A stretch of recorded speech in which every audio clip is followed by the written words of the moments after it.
Welcome to our voice. నేను journalist నవత. కాంగ్రెస్ ప్రభుత్వం నాడు నెహ్రూ నుంచి ఈరోజు ఖర్గే వరకు భారతదేశాన్ని తమ ఆధీనంలోకి తెచ్చుకోవడానికి ప్రయత్నం చేస్తున్నారే తప్ప భారతదేశ ప్రజల కలలు నెరవేర్చుకోవడానికి ఆలోచించట్లేదు. ఇది మరోసారి బహిర్గతమైంది.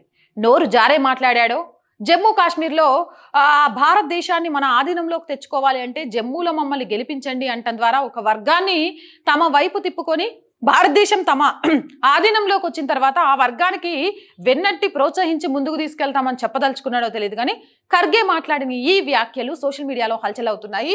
ఇది పొలిటికల్ కిడా అనే ఒక FB పేజ్ నుంచి నేను తీసుకున్నాను. దీన్ని మీకోసం ఒకసారి ప్లే చేసినాక మనం మాట్లాడుకుందాం.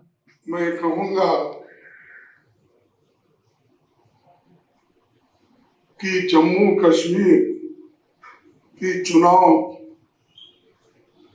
अगर हम जीतेंगे तो सारा हिंदुस्तान हमारे कब्जे में आएगा। मैं कहूंगा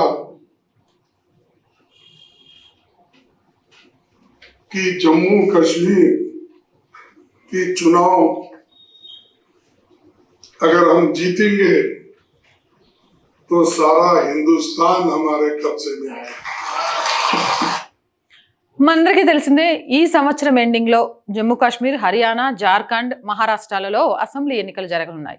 ఇక జమ్మూ కాశ్మీర్, హర్యానాకు సంబంధించి ఇప్పటికే కేంద్ర ఎన్నికల సంఘం డేట్స్ను కూడా అనౌన్స్ చేసింది. ఈ నేపథ్యంలో జమ్మూ కాశ్మీర్లో కాంగ్రెస్ నాయకుడు మల్లికార్జున ఖర్గే మాట్లాడాడు. కాశ్మీర్ని మాకు ఇవ్వండి, భారతదేశాన్ని మా ఆధీనంలోకి తెచ్చుకోవచ్చు. ఆధీనంలోకి తెచ్చుకోవడానికి ఇదేమనుకుంటున్నావు?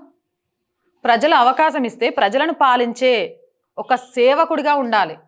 ఆధీనంలోకి తీసుకొచ్చుకొని ఏం చేస్తావు? జమ్మూ కాశ్మీర్ మీకు ఇస్తే ఏం చేస్తావు? ఏం చేస్తారు? ఈరోజు ఆర్టికల్ 370 ఎత్తేస్తే అక్కడ చాలా ప్రశాంతమైన వాతావరణం ఉంది.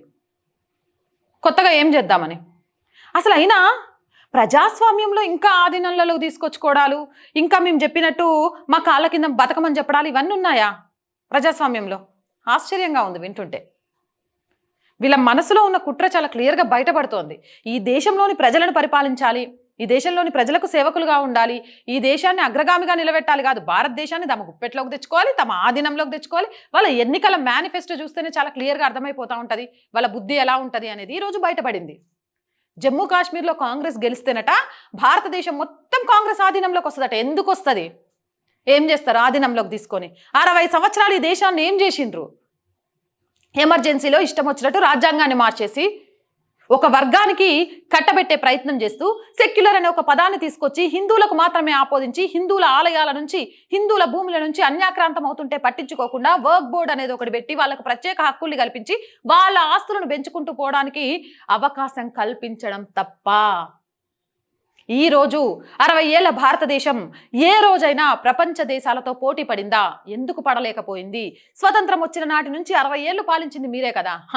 దేశాన్ని అభివృద్ధి చేయాలనే ఆలోచన మీకుంటే కదా ఎప్పుడు మీ కబంధ హస్తాలలో భారతదేశాన్ని పెట్టుకొని మీకు నచ్చినట్టు ఆటలాడాలి అనుకోవడం తప్ప. అవన్నీ క్లియర్గా కనిపిస్తూనే ఉన్నాయి.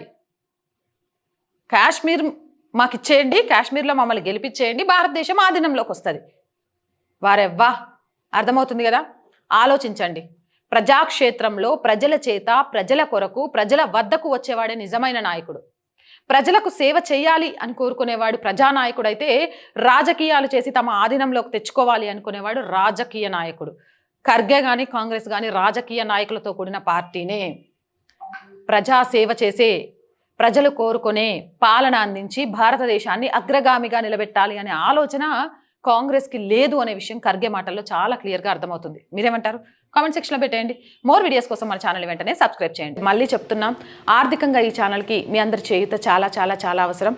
ఆర్థికంగా చేయూత చేయాలి అనుకునేవారు స్క్రీన్ మీద గూగుల్ పే, ఫోన్పేతో పాటు అకౌంట్ డీటెయిల్స్ ఇచ్చాము. దాంతోపాటు యూట్యూబ్ జాయిన్ లింక్ ద్వారా కూడా సపోర్ట్ చేయొచ్చు.